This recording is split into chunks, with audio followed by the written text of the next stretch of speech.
The prayer died on my lips when I saw what my daughter had drawn on the wall of her bedroom. 8 points. A star I had never taught her, rendered in red crayon with the careful attention only a 7-year-old can muster. Sadie looked up at me with her mother's eyes, smiled with her mother's mouth, and asked if I liked her pretty picture. I told her it was beautiful. What else could I say? That the symbol she had scratched into her wallpaper was the same one burned into my left shoulder blade 3 weeks ago? That the nice man who had visited our hab block, the one who brought candied protein bars and told her stories about the stars, had given me that mark in exchange for something I could never take back? I peeled the wallpaper away that night while Sadie slept, threw the strips into the recycler, watched them dissolve into the same grey paste that fed half our district. My wife Jolene found me there at 0300, hunched over the recycler grate, and she asked what I was doing. Nothing, I told her, just cleaning. She believed me. She always believed me. That was the worst part. We lived in Sector 17 of Hive Primus, a warren of manufacturing workers and minor administratum clerks pressed into hab blocks so tight you could hear your neighbors pray through the walls. I had been a census taker for 11 years, which meant I walked the corridors with a data slate and recorded who lived, who died, who had been born, who had vanished. It was dull work, safe work, the kind of work that let me come home to my wife and daughter every night, that let me kiss them both before the shutters sealed us in for curfew, that let me pretend we were something other than numbers on a ledger waiting to be spent. The ecclesiarchy taught us that the emperor protects. The ministorum priests sang it from their pulpits every 7th day, their voices echoing through the cathedral speakers bolted to every corner of our sector. I sang along. I believed it. I had a small shrine in our kitchen with a brass aquila that Jolene polished every morning, and we taught Sadie her catechisms before she could read, and we were faithful, we were loyal, we were everything the Imperium asked us to be. The Emperor protects, but he did not protect us from the consolidation. It came without warning, the way all true horrors do. One morning, the announcement scrolls simply appeared on every data terminal in the sector, their green text flickering with the certainty of law. Sector 17 designated for population reduction. Surplus labor units to be processed for corpse starch reclamation. Compliance mandatory. Glory to the Emperor. They gave us 6 days. I remember the silence after the scrolls appeared. No one screamed, no one wept. We had been taught too well for that. Instead, my neighbors simply went back to their work shifts, their prayer rotations, their rationed meals, as if the words on the screen meant nothing, as if death by industrial processing was simply another tithe to be paid. Jolene asked me what we should do, and I told her I would fix it. I told her I knew people in the administratum, that I could file appeals, that our family had served the Imperium faithfully for generations, and that surely someone would intercede. I lied. There were no appeals. There was no intercession.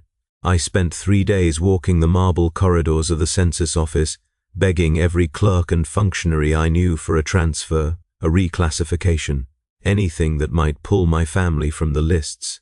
They looked at me with the same expression every time, that particular blend of pity and relief that said they understood my despair, but were grateful it was not their own.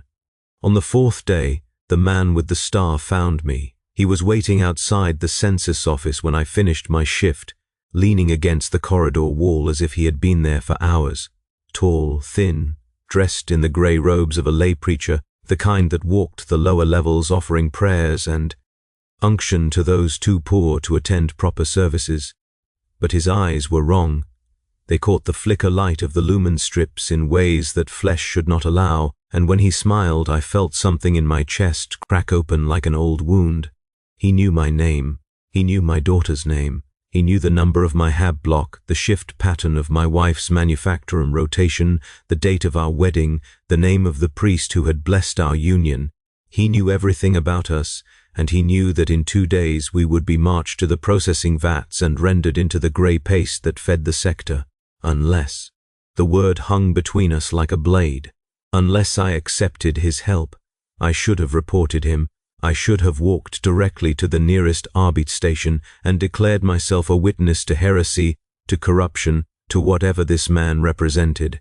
The catechisms were clear. The punishment for consorting with the enemies of the emperor was death, but at least it would be a clean death, a righteous death, a death that protected my soul even if it could not protect my body. But Sadie had just learned to write her name. Jolene still laughed when I kissed her in the mornings. We had planted a small herb garden in a recycler crate on our balcony, and the basil was finally starting to grow. I asked the man what he wanted from me.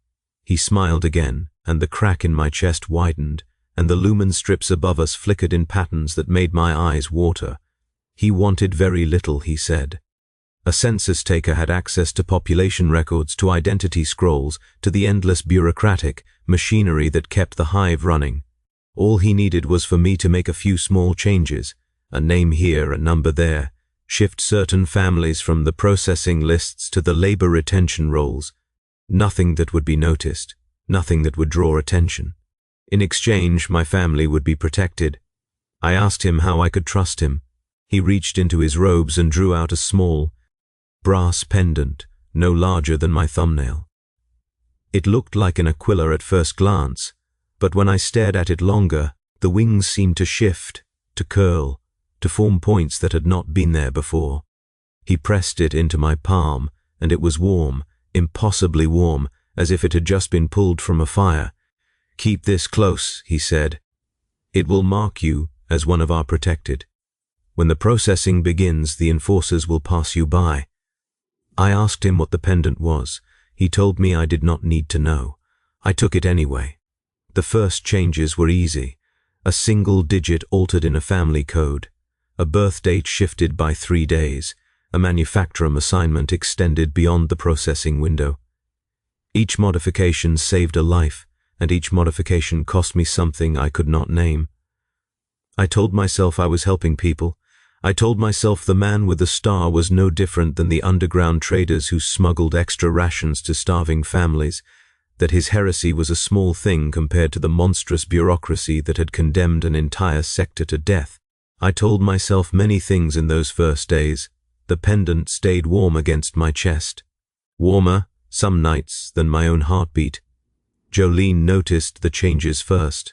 Not in me, but in Sadie. Our daughter had always been a quiet child, more interested in her picture books than in running games with the other children, but in the days after I took the pendant, she became something else. She stopped asking for bedtime stories. She started drawing those stars over and over on every surface she could find, and she began speaking to someone I could not see, whispering conversations in the dark of her bedroom that went silent whenever I approached. I told myself it was stress. I told myself all children reacted differently to fear, and that Sadie was simply processing the trauma of knowing her family had been marked for death. I told myself the pendant was just a pendant, that the warmth was just my imagination, that the way the metal seemed to pulse in rhythm with my heartbeat was nothing more than blood pressure and anxiety. The processing day came and went. The enforcers marched through Sector 17 with their shock malls and their processing writs, and they collected every family whose name remained on the lists, and they marched them to the vats, and the screaming lasted for 3 hours before it finally stopped. I watched from our balcony, my hand pressed against the warm pendant, and I counted the families I had saved against the families I had failed to save, and the math came out wrong every time. The man with the star visited me again that night. He told me I had done well. He told me the changes I had made had protected 17 families beyond my own, and that each of those families was now marked the same way I was marked, and that we were all part of something larger now, something that would shelter us when the next consolidation came. I asked him when the next one would be. He said it depended on how useful I remained. I understood then that the pendant was not a gift, it was a leash. The warmth against my chest was not comfort, it was claim.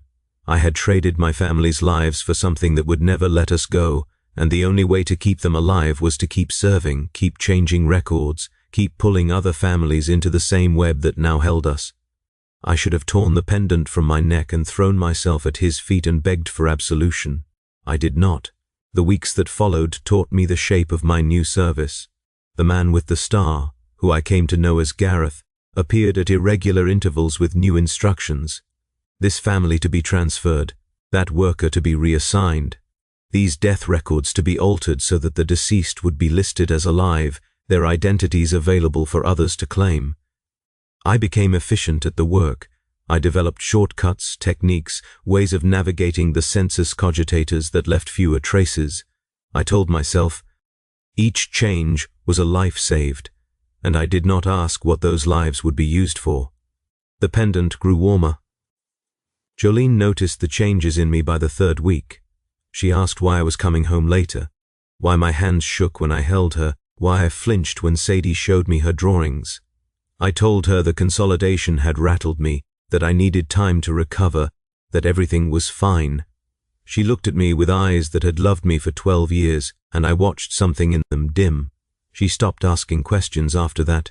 The other marked families began to reveal themselves.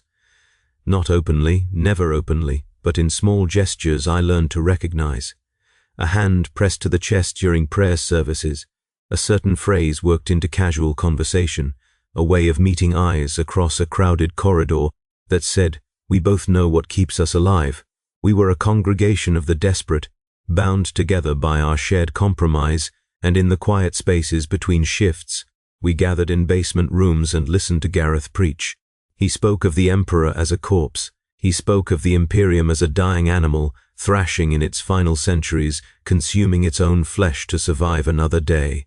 He spoke of the true gods, the ones who waited in the spaces between stars, and he promised that when the end came, we who had been marked would be spared. We would be transformed. We would become something greater than the meat and bone the Imperium would grind into nutrient paste. I listened. I nodded. I pressed my hand against the warmth at my chest, and I told myself I was only here to keep my family safe. Sadie's drawings grew more detailed. The stars she sketched began to move when I looked at them too long. The second consolidation was announced 6 weeks after the first. Sectors 15 through 23 designated for population reduction. The processing would begin in 10 days, and this time the quotas were higher, and this time there would be no appeals, no transfers, no mercy. Gareth appeared in my hab block that night with a new pendant.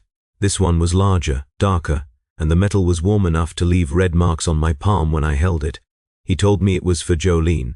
He told me my protection extended only to myself and those who bore the mark, and if I wanted my wife to survive the coming processing, she would need to be claimed the same way I had been claimed. I asked about Sadie. He smiled, and for the first time the smile reached his eyes. "The child does not need a pendant," he said. "The child has already been marked." I did not understand what he meant until I went to Sadie's bedroom that night and found her sitting in the dark, whispering to something that was not there. I called her name, and she turned to look at me, and her eyes caught the dim glow of the corridor light in ways that flesh should not allow. She asked me if I had met her friend yet. I asked her what friend. "The one who sings to me," she said, "the one who tells me about the stars. He says we are going to be a family forever, Daddy. He says nothing is ever going to hurt us again." I held her until she fell asleep, and I felt the warmth of the pendant against my chest, and I understood that I had not saved my daughter at all. I had offered her up. The man with the star had been visiting her the same way he had visited me, and whatever mark he had given her was invisible but far deeper than the brand he had burned into my shoulder. Jolene found me crying in the kitchen at 0400. She asked me what was wrong, and I told her everything.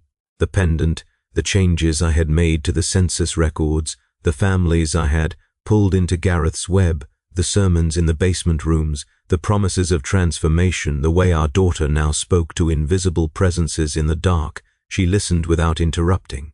When I finished, she was quiet for a long time. Then she asked me a single question: "If you had refused the pendant, would we be dead?" "Yes," I said, "we would. Have been processed with everyone else." "Then you made the right choice," she said, and she held out her hand for the second pendant. I gave it to her. She pressed it to her chest, and I watched her gasp as the warmth flooded through her, and something in her eyes shifted the same way something had shifted in mine, and we were all marked now, our entire family claimed by whatever force Gareth served. That should have been the worst moment. That should have been the bottom of the descent. the point where I realized I had dragged everyone I loved into damnation and there was no way back. But the worst part about falling is that you can always fall further. The second consolidation began on schedule. I stood at my cogitator station in the census office, and I processed the death writs, one after another, marking families for termination, while quietly shifting others to safety. My hands did not shake anymore. I had become efficient. I had become useful. The pendant against my chest pulsed in rhythm with my keystrokes, and each pulse felt like approval, and each approval felt like warmth, and I no longer flinched when the screaming started from the processing levels below. Jolene adapted even faster than I had. Within a week she was attending the basement sermons on her own. Within 2 weeks she was leading prayer circles with other marked women, teaching them the hymns Gareth had taught us, hymns that sounded almost like the imperial prayers we had grown up with, but with words that squirmed when you tried to remember them. She told me she finally felt like she belonged somewhere. She told me the Imperium had never loved us, had never protected us, had only seen us as numbers to be processed whenever the need arose. She told me Sadie was learning so much from her friend. I visited my daughter's bedroom less and less. The things I saw there made it difficult to sleep. Gareth called a gathering on the 5th week. All the marked families, nearly 40 now, assembled in the deepest basement we had access to, a forgotten storage vault beneath a defunct manufactorum. We stood in concentric circles, pendants warm against our chests, and Gareth stood at the center with something in his hands that I could not see clearly. He spoke of the final transformation. He spoke of the gift that the true gods offered to those who had proven their devotion, and he said that the time was coming when we would no longer need to hide, when our marks would become visible, when our new forms would walk openly through the hive and the false emperor's servants would flee before us. Then he raised the thing in his hands, and I saw that it was a child, not Sadie, another child, a boy of perhaps 10 years, with the glazed eyes of deep sedation. Gareth set him on the altar that had been built in the center of the room, and he produced a blade that seemed to drink the light, and he asked for a volunteer to prove their devotion. Jolene stepped forward before I could stop her. I watched my wife take the blade from Gareth's hands. I watched her approach the altar, where the sedated boy lay still and silent. I watched her raise the blade, and I saw no hesitation in her movements, no doubt in her eyes, nothing but the absolute certainty that what she was about to do was necessary for our family's protection. I should have stopped her. I should have thrown myself between her and that child and accepted whatever punishment came, but the pendant against my chest was so warm, and the whispers in my ears were so soothing, and some part of me that I could no longer reach was screaming, while the rest of me stood motionless and watched. Jolene brought the blade down. The boy made a sound that I will hear in every nightmare for the rest of my existence. And then something else was in the room with us, something vast and formless and hungry that pressed against the walls of reality like a fist pressing against a membrane, and Gareth was laughing, and the other marked families were chanting in languages I had never learned but somehow understood, and the warmth of my pendant became heat, became fire, became something that burned through my chest and into my soul. When it was over, Jolene turned to look at me. Her eyes had changed, not like Sadie's eyes, which had taken on that strange depth that caught light in impossible ways. Jolene's eyes were simply gone, replaced by smooth skin stretched over empty sockets. She smiled at me, and her teeth had grown points, and when she spoke, her voice was layered with something that was not her voice at all. "I am protected now," she said. "We are all protected now. I did not go home that night. I wandered the corridors of Sector 17 until my legs gave out, and I collapsed in an alley between 2 manufactorum stacks, and I pressed my hands against my face and tried to remember what my wife had looked like before I gave her that pendant.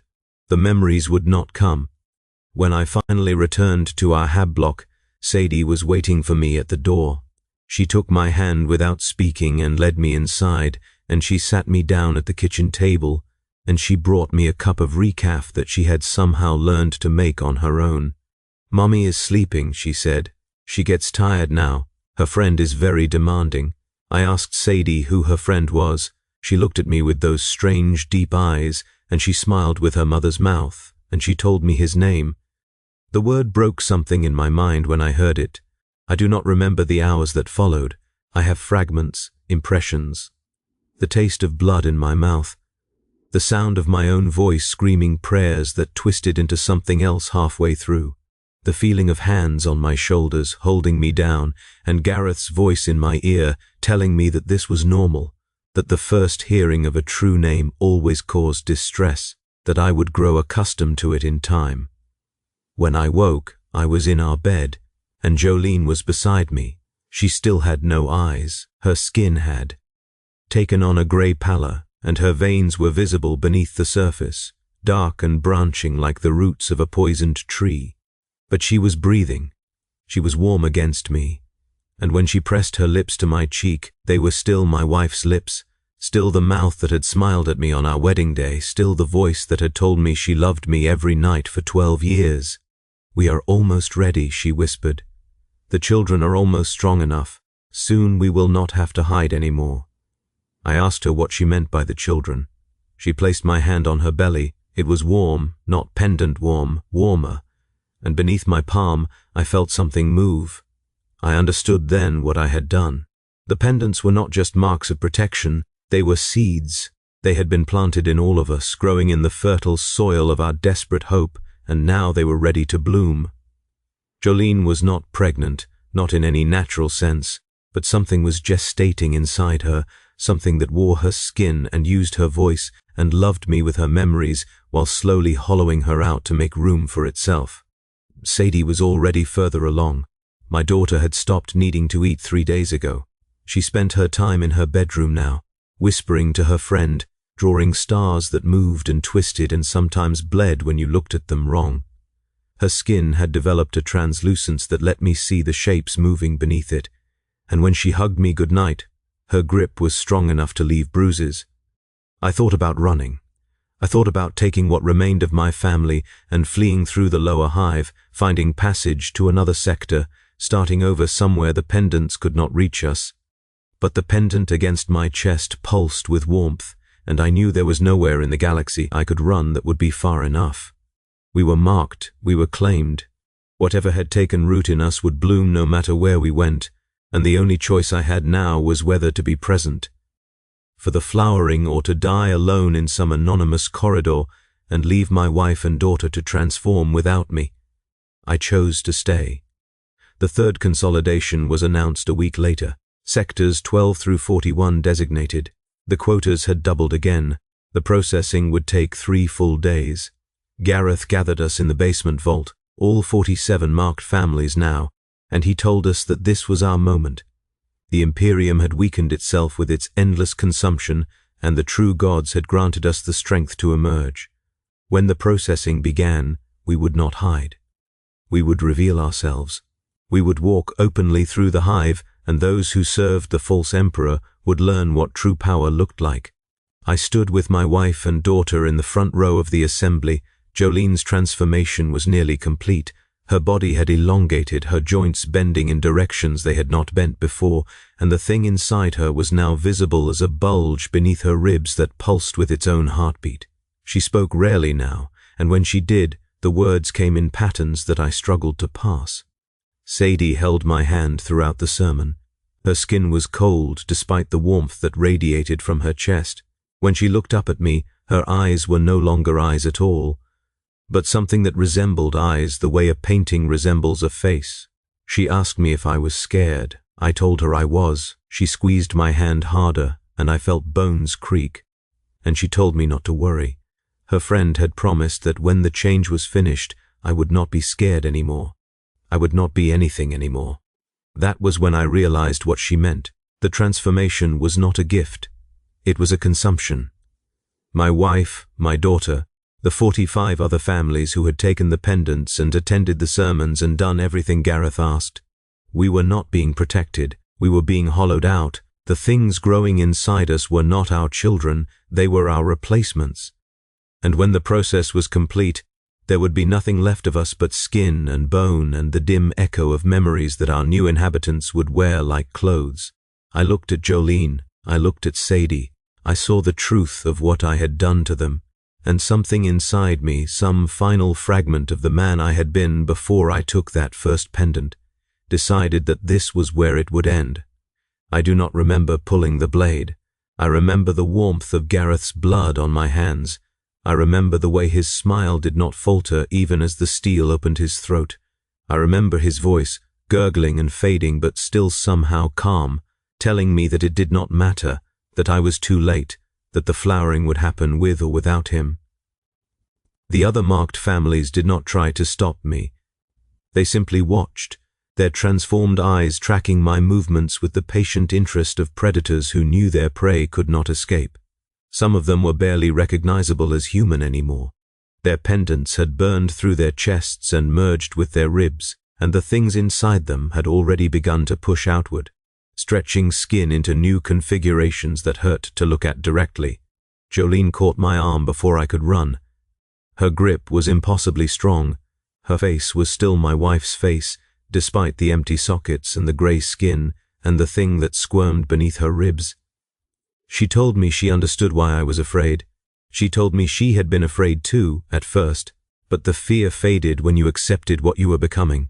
The fear was just the last gasp of the small self, the human self, the self that had been trained from birth to serve the false emperor and his dying imperium.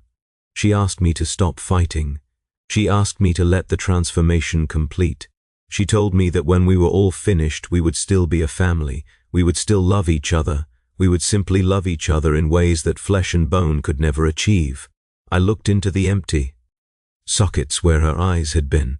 I tried to find some trace of the woman I had married, the woman who had laughed when I kissed her in the mornings, the woman who had held our newborn daughter and wept with joy. I could not find her. Whatever wore her body now was something else entirely, something that had learned to mimic love by studying the memories it consumed, something that believed it was my wife in the same way a servitor believes it is still the person it was lobotomized from. I told her I was sorry. I told her I should have let us all die in the first consolidation. I told her that whatever happened next, I wanted her to know that I loved her, the real her, the one who had existed before I made my choice. Then I ran. The corridors of Sector 17 had become something else in my absence. The walls were wet with a substance I did not want to identify. The lumen strips flickered in patterns that made my eyes bleed. The other marked families were emerging from their hab blocks now, their transformations in various stages of completion, and they moved toward the processing centers with the slow certainty of a tide. I heard screaming from ahead. The third consolidation had begun, but the enforcers were not doing the processing this time. The transformed were. I saw a woman who had once been my neighbor peeling the skin from an Arbeits officer while he begged for mercy. I saw a man whose pendant had fused with his spine lifting a screaming child toward a mouth that had grown too large for his face. I saw things that had been families, mothers and fathers and children, moving through the crowds with their new limbs and their new hungers, and I understood that this was what protection meant. This was what Gareth had promised. We were protected because we were the threat. We were safe because nothing that remained human would survive the night. Sadie found me in a dead-end corridor near the manufactorum stacks. She came alone. Her transformation was further along than I had realized. Her arms had lengthened, her fingers had multiplied, and the thing inside her had pushed its way partially through her chest, a mass of tissue and light that pulsed in rhythm with my pendant. She asked me why I was running. I told her I was scared. She walked toward me slowly, her too many fingers trailing along the corridor walls and leaving marks that smoked. I was scared too, she said. When my friend first started talking to me, when I started seeing the stars move, when I understood what Mommy and Daddy had become.